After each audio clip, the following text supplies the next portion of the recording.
Hi hello ನಮಸ್ಕಾರ ಸ್ನೇಹಿತರೆ. ಕೊನೆಗೂ ಇಲ್ಲಿ ಅರ್ಜುನನ್ನೇ ಸಂಧ್ಯಾ ಸಾವಿಗೆ ಕಾರಣ ಅಂತ ಹೇಳಿ ಭಾರ್ಗವಿ ಡೌಟ್ ಪಡ್ತಿದ್ದಾರೆ. ಹಾಗಿದ್ರೆ ಇಲ್ಲಿ ಜೆ ಬಿ ಮತ್ತು ಬೃಂದ ಹೂಡಿದ ಜಾಲಕ್ಕೆ ಸಿಕ್ಕಿಬಿದ್ಲ ಭಾರ್ಗವಿ. ಏನಾಯಿತು ಏನು ಕತ್ತ ಇದು ಎಲ್ಲವನ್ನ ಕೂಡ ತಿಳ್ಕೋಬೇಕು ಅಂದರೆ ಈಗಲೇ ನಮ್ಮ ಈ ಚಾನಲ್ನ ಸಬ್ಸ್ಕ್ರೈಬ್ ಮಾಡಿ, ಹಾಗೆ ಒಂದು ವಿಡಿಯೋವನ್ನು ಪೂರ್ತಿಯಾಗಿ ನೋಡೋದನ್ನು ಯಾವುದೇ ಕಾರಣಕ್ಕೂ ಕೂಡ ಮರಿಬೇಡಿ.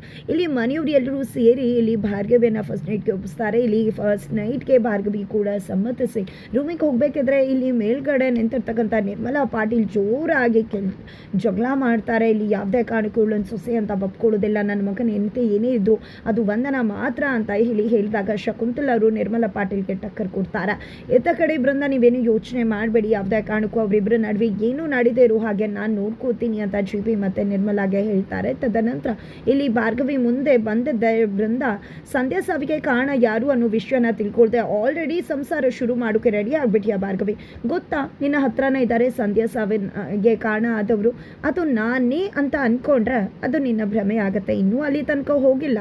ನಿನ್ನ ಪತಿದೇವ ಇದ್ದಾರಲ್ವಾ ಅರ್ಜುನ್, ಅವನೇ ಸಾಯಿಸಿರೋ ಚಾನ್ಸಸ್ ಇದೆ ನೋಡು, ಅವನೇ ಸಾಯಿಸಿರೋದು ಸಂಧ್ಯಾನ ಅಂದಾಗ ಅರ್ಜುನ್ ಏನು ಅಂತ ನನಗೆ ಗೊತ್ತು, ನಿನ್ನ ಮಾತನ್ನು ನಾನು ನಂಬೋದಿಲ್ಲ ಅಂತ ಭಾರ್ಗವಿ ಹೇಳಿದ್ರೆ ಯೋಚನೆ ಮಾಡು ಭಾರ್ಗವಿ, ಅರ್ಜುನ್ ಜೊತೆನೇ ಅಲ್ವಾ ಸಂಧ್ಯಾ ಇದ್ದಿದ್ದು, ಅಂದಮೇಲೆ ಅರ್ಜುನ್ ಅಲ್ಲದೆ ಇನ್ಯಾರು ಮಾಡಿರೋದು ಸಾಧ್ಯ.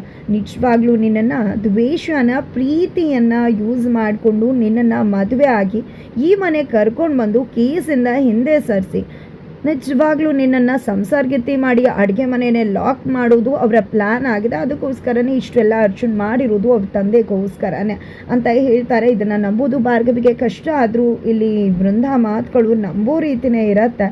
ಜೊತೆಗೆ ಇನ್ನು ಮುಗೀತು ಸಂಧ್ಯಾ ಕೇಸ್ ಕೂಡ ಅಂತ ಹೇಳ್ತಾರೆ. ನಂತರ ಇಲ್ಲಿ ಭಾರ್ಗವಿ ಅರ್ಜುನನ್ನು ಹೋಗಿ ಪ್ರಶ್ನೆ ಮಾಡ್ತಾಳೆ, ಸಂಧ್ಯಾ ಸಾವಿಗೆ ನೀನೇ ಕಾರಣ ಆಗಿರ್ಬೋದು ಅನ್ನಿಸ್ತದೆ, ಎಲ್ಲಿದ್ದೆ ಅವತ್ತು ಅಂತ ಹೇಳಿ. ನಿಜವಾಗ್ಲೂ ಅರ್ಜುನ್ ತಾನಲ್ಲ ಅಂತ ಹೇಳ್ತಿದ್ದಾರೆ. ಬೆಳಿಗ್ಗೆ ಆಗ್ತಿದ್ದಾಗೆ ಜಿ ಪಿ ಮತ್ತು ಭಾರ್ಗವಿ ನಡುವೆ ದೊಡ್ಡ ಯುದ್ಧ ಶುರುವಾಗಿದೆ.